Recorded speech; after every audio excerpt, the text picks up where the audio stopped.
జ్ఞానానందమయం దేవం నిర్మలస్ఫటికాకృతిం ఆధారం సర్వవిద్యానాం హయగ్రీవ ఉపాస్మహే. మానవ జీవితం వచ్చిన తర్వాత తాపత్రయముల నుంచి తప్పించుకోలేరు.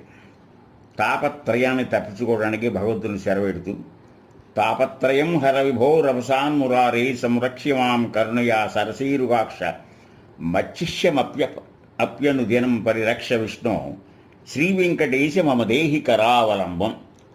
ఓ వెంకటేశ కలవు వెంకటనాయక అని చెప్పి ఆ ప్రత్యక్ష దైవం మరి కలి ప్రభావం శని ప్రభావం నుంచి దూరం చేసేటువంటి ఆ వెంకటేశ్వర స్వామిని మనం ప్రార్థిస్తాం.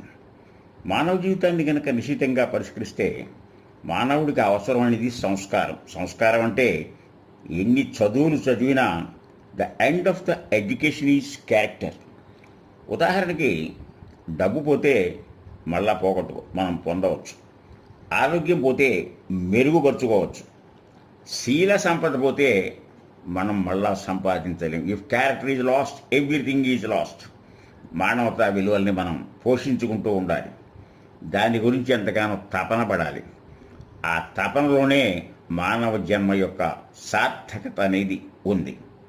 దీని గురించి ఎందరో మహనీయులు ఆదర్శవంతమైన జీవితాన్ని గడిపి ఒక ఉదాహరణగా నిలిచారు. ఒక రమణ మహర్షి కానీ, రామకృష్ణ పరమహంస కానీ, ఆ అరవిందో మహర్షి కానీ, వివేకానంద స్వామి కానీ, మదర్ తెరీసా కానీ మనం ఎన్నో విషయాలు వారి యొక్క జీవితాల నుంచి గ్రహించవచ్చు. రమణ మహర్షి సుబ్రహ్మణ్య అవతారం. ఆయన చూడాలని ఆయన కింద వయసులో పెద్దవాడైన ప్రణవానంద స్వామి ఒకసారి కొండ ఎక్కుతూ వస్తుంటే ఆయన ఎలా గ్రహించారేమో జర జర జర జర కిందకొచ్చి, తాత అప్పుడే ఆ వయసు యొక్క తేడా ఉంది వాళ్ళిద్దరికీ, ఎందుకు శ్రమపడి వస్తావు, నేనే వచ్చేవాడిని కదా అని ఆ వినయ సంపదతో ఆయన తన ఒళ్ళో పడుకోబెట్టుకుని సేద ఇచ్చారు. ఆయన అన్నారు, నాయనా నాకు చిన్న పెద్ద అని కాదు, నాకు నిన్ను చూడాలనేటువంటి ఆశ. నా ఆశ నేరాలంటే ఆశయాన్ని అంటిపెట్టుకునేదే మనకి చాలా జాగ్రత్తగా పరిశీలిస్తే ఆశ్రయం. అందుకని వచ్చారనే మాటల సంభాషణ అయ్యాక ఎంతగానో వాళ్ళ ముచ్చటైంది. అక్కడి నుంచి ఆయన పంపించారు. ఇంకొక ఘటన, రమణ మహర్షి చాలా కష్టపడి ఆదర్శవంతమైన జీవితం చేసేవారు. ఆశ్రమంలో ఉన్న వాళ్ళందరికీ చిన్న గోచి పెట్టుకుని పప్పు రుబ్బటం, ఆయన రాసేటువంటి పుస్తకాలు ప్రూఫ్ రీడింగ్స్ తీయటం, ఓడవటం, మరి కూరలు తరగటం, ఇవన్నీ నేను ఏదో పీఠాధిపతిని ఆయన ఏనాడు ఆశ్రమానికి పెద్దని చెప్పుకోలే, ఆదర్శంగా నిలిచారు. ఆయన దగ్గర విశ్వనాథ స్వామి అనే ఒక శిష్యుడు చేరాడు. విశ్వనాథ స్వామి చాలా లోతుగా ఈయన పనులు, ఈయన వ్యవహారాలు ఇవన్నీ తీక్షణంగా పరిశీలిస్తూ ఉండేవాడు. ఒక రోజున ఆయన తెల్లవారి 4 గంటకల్లా లేవకముందే ఈయన లేచి ఆయన చేసే పనులన్నీ ఈయన చేసేసాడు. లేచి చూశాడు. అప్పుడు దగ్గరికి పిలిచి, విశ్వనాథ చాలా సంతోషం ఆయన, నువ్వేదో నాకు శ్రమ తగ్గించాననుకున్నావు, కానీ పని లేకుండా కూర్చుని తినటం నాకు చాలా ఇబ్బందికరం. ఏ మనిషికైనా అతి పెద్ద శత్రువు బద్ధకం. ఆ బద్ధకం నాకు గిట్టదు. ఒక పని విషయంలో కనుక మనం నిర్లక్ష్యం చేస్తే ఆ నిర్లక్ష్యమే పెద్ద పెనుభూతమైన తర్వాత మనని బాధిస్తుందనే సూక్తులు చెప్పి, అన్ని పనులు చేసామనుకున్నావు కానీ ఒక పని చేయలేదు, నువ్వు గుర్తుంచుకో అన్నాడు. ఏమిటంటే నీ పని నువ్వు మర్చిపోయావు, నీ బట్టలు నాకు నేను ఉతుకుతా అన్నాడు. అందువల్ల ఇక్కడ చిన్న పెద్ద కాదు, ఆయన జీవిత శైలి. అలాగే ఆయన్ని మౌనస్వామి అంటారు. ఆయన సుబ్రహ్మణ్య అవతారం. దేహం ఉన్న దేహాతీత స్థితిలో ఆయన సంచరించి ఆదర్శవంతమైనటువంటి జీవితం గడిపారు. మన జీవితాలు కూడా పరిశీలిస్తే దారి తప్పి ఏదో కొన్ని కర్మలు చేయటం వల్ల ఒక ఉపాధి, ఒక శరీరాన్ని మనం ఏర్పాటు చేసుకుని పుట్టాం. ఈ శరీరంతో కర్మలు చేయాలి. గతం తాలూకు కర్మలు తగినట్టుగా అనారోగ్యాలు, అశాంతి మోసుకొస్తూ ఇది చాలక ఇంకో తప్పు చేస్తూ ఉంటాం. అది తెలిసి చేసినా తెలియక చేసినా తప్పు తప్పే కదా. ఆ తప్పు తాలూకు ఫలితాలు భవిష్యత్తులో ఆగామి ప్రారంభంగా మిగిలిపోతుంది.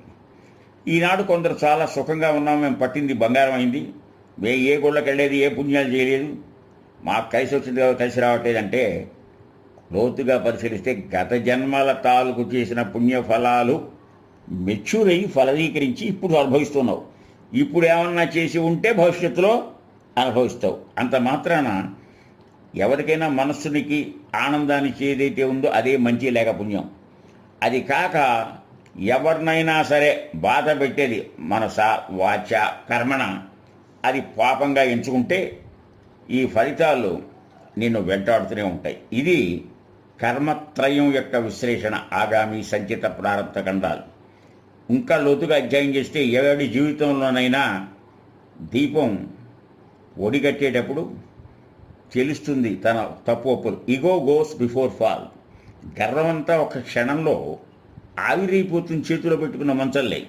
అందువల్ల క్షణము చాలా జాగ్రత్తగా మనకి విశ్వాసనామాలు మొదల్లో చెప్తారు. సతతోదిత అనే పాఠం వస్తుంది. అంటే ఎల్లప్పుడూ మెళుకుగా వినాలి. ఎవడి తప్పు వాడిని వెంటాడినప్పుడు ఎంత బాధపడతారు. మనకి రామాయణంలో ఒక విచిత్రమైన సంఘటన.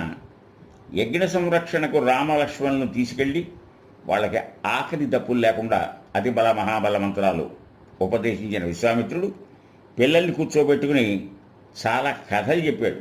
రామాయణంలో ప్రతి అక్షరం ప్రతి సంఘటన ఈనాటికి కూడా మానవులు ఎలా జీవించాలని చెప్పేటువంటి గొప్ప సందేశం. ఆ సందేశంలో ఆయన గంగావతరణం, సుబ్రహ్మణ్య జననం ఇలాంటి ముఖ్య ఘట్టాలు చెప్తూ గంగావతరణంలో భగీరథుడు ఎక్కడో తన ముత్తాతల కోసం పాతాళంలో రాసులుగా ఉంటే ఆ త్రిపథ అంటే గంగ ఆకాశంలో ఉన్నప్పుడు మందాకిని, భూమి మీద ప్రవహించేటప్పుడు జాహ్నవి, పాతాళానికి వెళ్ళినప్పుడు భాగీరథి. ఆ భాగీరథి ప్రయత్నాన్ని గురించి చెప్తూ మధ్యలో ఆగాడు. ఏమిటిని అడిగారు రామలక్ష్మణుడు. ఇంత జాగ్రత్తగా పట్టిన పట్టు పట్టాడు. పవిత్రమైన మనస్సు, మరి సంయమనం సాధించేదాకా పట్టు వదలనది భయ ఎదుర్కొంది. అది నాలో లోపించే నేను ఎన్నో కష్టాలు పడి ఎంతో శ్రమిస్తే కానీ బ్రహ్మర్షి అనిపించుకోలేకపోయాను. దానికి ఏకైక కారణం నన్ను ఒంటరినాడిన అరిషడ్వర్గాల్లో ఉన్న క్రోధం. ఆ క్రోధం వల్ల ఏ దిక్కులోకి తపచేసినా ఒక్కొక్క దిక్కులో ఒక లౌల్యం అంటే విషయవాసన. అది నన్ను వెంటాడి ఎంతో ఇబ్బంది పెట్టింది. ఆ ఇబ్బంది వల్ల నేను అయ్యా కనుక ఆదర్శ జీవితంలో ప్రతి మనిషి చాలా జాగ్రత్తగా ఉండాలని చెప్తాడు. కనుక వీటన్నింటినీ బ్యారీ చేసుకుంటే మనిషి ఎప్పటికప్పుడు ఎవరికి సమాధాన పడాలంటే తనలో ఉన్న అంతరాత్మ ప్రబోధానికి కట్టుబడాలి. అదే కాన్షియస్నెస్. ఎరా నీ అంతరాత్మ మెచ్చుతోందా అని తొలగించాలి. అదే సుప్రీంకోర్టు కన్నా మించిన పెద్ద కోర్టు అది. అందువల్ల సుకృత దుష్కృతాలు, సుఖ ప్రారంధం లేక దుఃఖ ప్రారంధానికి నేపథ్యం ఏంటంటే గతంలో మనం చేసుకున్న ప్రారంధం అనే విషయాన్ని కనుక గుర్తుపెట్టుకుంటే తప్పులు చేయటానికి లేకుండా ప్రయత్నిస్తాం. అసలు తప్పు చేయలేకపోవడం మానవత్వం కాదు, చేసిన తప్పు దిద్దుకోవడం మానవత్వం. తప్పులు లేకపోతే జన్మ రాదు, అదే దైవత్వం. చేసిన తప్పు చేసి చేసి చేసి మరింత ఇబ్బంది పెట్టి పక్కవాడని తాను ఇబ్బంది పట్టడమే రాక్షసత్వం. కనుక ఈ సుభాషితాలు కాదు ఇవి. దీన్ని మనం జాగ్రత్తగా చేసుకోవాలి.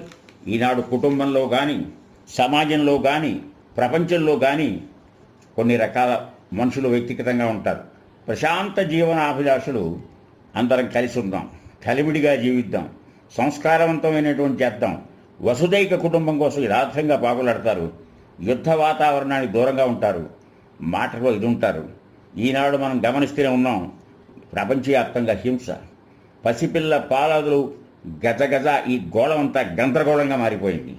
అలా కాక ఈ కలిమిడికి దూరంగా ఉండి నువ్వా నేనా అనే అహంకార జీవులు ఉన్నారే, వాళ్ళు ఏం సాధించారనేది కాదు ప్రశ్న. పగ వైలెన్స్. ఈ వైలెన్స్తో ఏమవుతుందంటే వాళ్ళు పోరాడి చివరికి ఏవైనా సరే నువ్వు సాధించింది లేదు, నేను సాధించలేదు, కలిసి మృత్యువు దగ్గరికి వెళ్తూ ఉంటారు. ఇది ఈనాటి కలి ప్రపంచ స్థితి. ఈ స్థితి ఒక్క నిమిషంలో మారదు. దానికి కారణం ఏంటంటే యుగ ప్రభావం, శని ప్రభావం, మనిషిలో ఉన్న సంస్కారం. వీటన్నింటినీ మనం బేరీజు వేసుకుని ముందడుగు వేయాలని చెప్పి నేను యువతకు హెచ్చరిస్తూ అందరం కలిసిమెలిసి తిరుగుదాం, కలిసిమెలిసి ఉందాం, కలిసిమెలిసి ఏదైనా సాధిద్దాం. అది శాంతి మంత్రం. సహనావతు సహ నౌ భునక్తు సహ వీర్యంకరవావహై తేజస్వినావధీతమస్తు మా విద్విషావహై. ఓం శాంతి శాంతి శాంతి.